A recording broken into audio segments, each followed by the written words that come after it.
Hey guys, welcome. I want to look at this campaign today, Chicago by Night for Vampire the Masquerade 5th edition. Some of you might be familiar with the IP. Vampire the Masquerade has been one of the most popular RPG in the history of RPGs. I think after D&D, especially in the 90s, it was probably the biggest IP. The 5th edition came out this year. We're not gonna focus on that, but we're going to focus on a sister campaign that has been launched by Onyx Path, which is a long time collaborator of White Wolf and has been taking care of some of the World of Darkness lines for White Wolf for many years.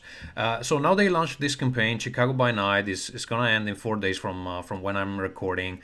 They're already raised about $92,000, so I think it's going very well. They do this pretty regularly. They have usually at least one campaign going at all time, and then one finishes, they start the next one, and they keep building on their backers because, as me, they tend to buy, if they buy one project, they tend to buy another project. There are two interesting things in this campaign that I want to show you. So the first one, we're gonna scroll through, and well, you can see that this is gonna be the book, and the cover is kind of an homage to the original cover. This is a setting that already existed, and they've been updating it for the new edition. But a couple of things that are interesting for what we're trying to do here. So the first thing that I want to show you, actually, we can spend a second here. This is their tier chart, just to show you how different people do this stuff. Here you can check exactly what you get for each tier. I feel that their stuff tends to be very complex, and that's why they have to do this chart. So it would be super good if you wouldn't need something like this. I have to say that I used it also in my campaign because it was a bit too complicated for what we were trying to do, and that's definitely not ideal. But anyway, the first thing I wanted to show you is these. So if we go on the add-ons, one of the add-ons they unlocked recently is this Prince Gambit, which is a standalone card game that was also on Kickstarter just a few months ago. And it's interesting because first of all, this was a stretch goal. They unlocked it as a stretch goal, even though the product already existed. What does it mean to have a stretch goal for something that already exists? That if you buy it within this campaign, you can buy it for $20 instead of, if I'm correct, it costs $26 outside the campaign. And I definitely did that because I missed the previous Kickstarter. The game sounds fun. It's something in between Werewolf and Avalon and that kind of Secret Hitler, that kind of games. So I thought, well, why not? $20, it's fine. And I increased my pledge.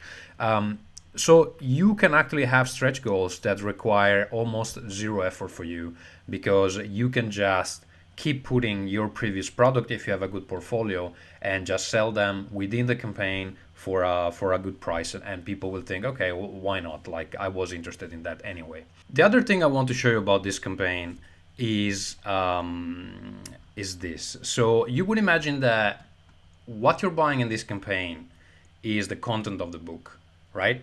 Wrong. Because what they've been doing, and they've been starting doing this quite recently with other campaigns. If they did it in the past, I haven't noticed, to be honest. So in their updates, they are releasing the whole content of the book. Let's see, I think it is here, for example. They've been releasing the whole content of the book, and you can read it. So, for example, let's see, World of Chicago. They released it as plain text, so no images, nothing, just the text. Let's see how it looks. And here it is. Okay, there's a cover, but here is the whole manuscript of the book, and they divided it in chapters. So technically speaking, the campaign is not even over, and you can already read the whole book. What does it mean? It means that what's written in the book is not what is important. People are not necessarily buying the content of the book, they're buying the book.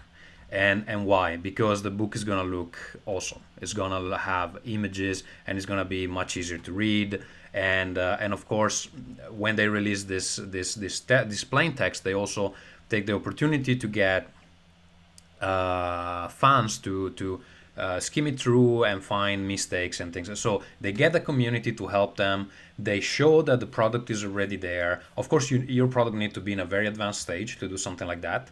And then they say, okay, guys, we'll show up again in a year or so. I don't know when this is shipping. Actually, I don't even check anymore. November 2019. So yeah, 1 year. In 1 year, you're gonna have all this text in a beautiful book. But for now, if you're really curious, you can already read it. So what they're selling with this Kickstarter is not necessarily the content, is the presentation. And you have to keep this in mind, because people like beautiful objects. And if you're selling, for example, books, this is a perfect approach, and it has been very successful for them. All their latest campaign have been something like that. This is you can see this kind of approach also in many board games, where they offer print and play versions of the game, where they offer you all the cards, all the tokens, and you can basically print them out and cut them and start playing to test the game if you want. It shows that you are very confident of what you're doing, and 98% of your customers are gonna feel that, yeah, this stuff is good, that they know what they're doing, and I'm not gonna start cutting all the cards. I'm gonna wait for the final product I want to back now, because this looks super promising. So consider giving away your content or part of your content to show that this stuff is really gonna happen. This is it for today. Thank you for following.